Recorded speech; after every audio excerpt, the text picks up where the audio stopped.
This is X's fourth time competing on the show. Last season, the first time he made it a few weeks ago.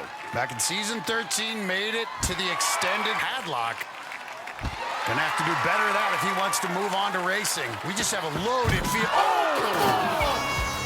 That hurts. His friends and family in disbelief had such high hopes for this season. Just shows you can't take any obstacle for granted. Yeah, that was terrible. Coming off such a high of that first day, like hitting a buzzer, of course, is always amazing, but not just hitting a buzzer, because I hit a buzzer last year, but this buzzer felt so much different because it was a run that I was just so happy with. Like, it was a run where I got to show off what I could really do. Every other run that I've had on the show, I've held back a lot, but that run feels like I really just broke out of my shell. So that first day being on such a high and then crashing down so hard the next day really sucked. Like, I can't even lie to you, like, it was hard. But what happened, really? So what happened was, on that first step, I overstepped. The first log was really close to the platform, a lot closer than I thought it was, and I thought it was just gonna be a casual jog through Central Park. That was not the case. Honestly, after my first step, I knew it was over. Like, I really did not expect that to happen at all. Really, like, the first day, it felt so easy. Like, in qualifying when I did it, like, it felt like I was just, like, walking on water. Like, it was, like, I don't know. It was so sad just because, like, when I was in the water, I looked down at the rest of the course. I couldn't have asked for a more fun course to do on the show. If you asked me what my dream course on the show would have been, it literally would have been that exact course. Like, it was the most fun course I've ever seen in my life. And obviously, it was so sad that I didn't get to show anybody what I could really do. I had such an awesome plan for every single obstacle. And I trained so hard for it. Like it really sucked. Going into the season, my number one goal was to get the semifinals buzzer. Like, I really wanted that buzzer. I finished semis last year, but last year's semis didn't really count. Like, even last year's semis one, I really didn't even feel good about it at all. Mainly because, like, yeah, it was a race, but I didn't really beat the person I was racing. I just won because he fell. Like, he was blowing me out, and then I won because he fell. So, like, you can tell, even when I hit that buzzer, like, I wasn't really that happy with it. Like, I kind of just hit the buzzer and just, like, kind of walked off. Like, I really wasn't that happy with that run at all. Like, it's hard for me to watch that run back just because of how much I was holding back on that entire run.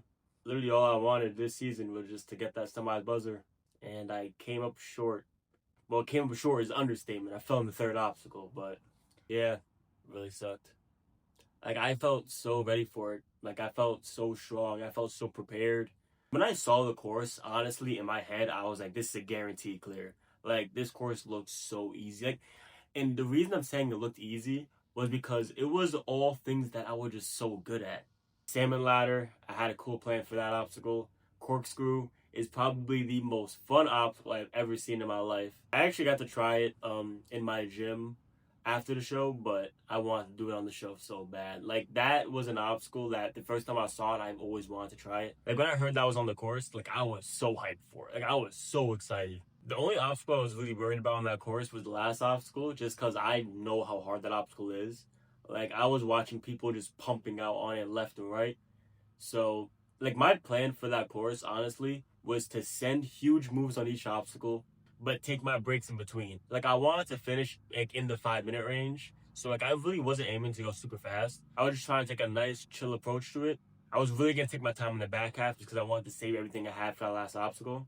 And I was really excited. Like, I game planned for everything. The only thing I didn't game plan for was those damn logs. I swear. Like, that was the only obstacle I was like, it felt like nothing in qualifying. It didn't feel like nothing tonight.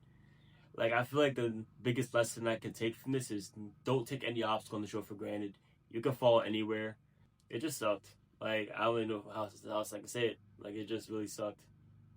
Before that run, honestly, like, I was so nervous. Like, before I started running, I was really nervous. I'm gonna try to make this make sense as much as possible.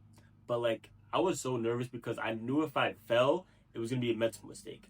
I knew I wasn't gonna fall because of an obstacle. Like, I don't know if that makes any sense, but, like, the obstacles, in my opinion, were just very unfailable.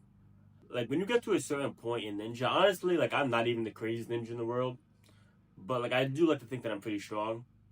And there's certain obstacles that you look at and you're just like, there's no way I'm failing this unless I make a mental mistake. And that was pretty much every single obstacle on that course. Like nothing was tricky, nothing was complicated. It was super straightforward. And I was telling myself, I was like, there's no way I'm failing unless I make a mental mistake. And that's what gets me. Every single time I fail on the show, it's a mental mistake. At least besides my first year. My first year when I fell, I was pumped. Like I was super tired. My preparation was really bad. My game plan going into that run was really bad. So that one was different. But every other time I fell, it was just because it's a mental mistake. After I fell, honestly, when I got out the water, like I just went straight back to my hotel. Like I don't know if it's just me, but it feels like when you do good, when you do bad, like nobody really cares about how you do. Maybe it's just because like everybody's so nervous to compete. But after I fell, honestly, I just felt really alone. Like I went back like backstage, and I just felt like there was nobody there with me. Like nobody said anything to me. Nobody really tried to uplift me at all. So like that night, honestly, was really really hard. It was bad. Flying back sucked. Even when I like watched the episode, I told myself I wasn't gonna watch it, and then I ended up tuning in. And then after I fell, like I had that same feeling. I was like, I don't even want to watch anybody else. Like, it's just a feeling when you fall on the show. Like, you just feel so alone. And to be honest, like, I think on my episode, I was like the only person that was like, would be considered to be like pretty good to fall super early.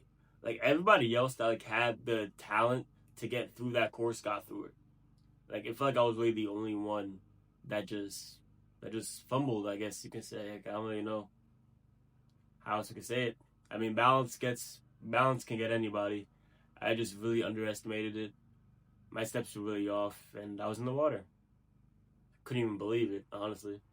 All in all, though, like when I think about this season, I am actually pretty happy about how this season went. But obviously not because of my runs. Like my first run, honestly, was the best possible case scenario for me. Like I ended up trying the mega wall after I ran, and it was not happening even if I was fresh.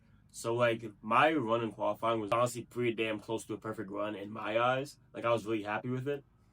And then obviously somebody's didn't go my way. But what you guys have to remember is that like I competed this season along with pretty much every single person that I trained with. Like this is the first time that I competed with everybody that I trained with. Like it felt like everyone was there. So it just felt so awesome competing alongside all of them and seeing all of them compete, because most of them competed for the first time ever. So it was really awesome to see all of them living out their dreams. I know that everything does happen for a reason. All these fails are just building up points in my story, I guess. I don't really know what else to say. Yeah, it really sucked. But it's okay. It just really sucks. And a big part of life is learning how to deal with failure. Obviously, I've been failing on the show for the past 4 years, so I feel like I'm pretty decent at dealing with it at this point. But it always hurts. It always hurts. But that's all I gotta say for this video. If you made it to the end, thank you very, very much. I really appreciate you. More videos on the way. And yeah, peace out.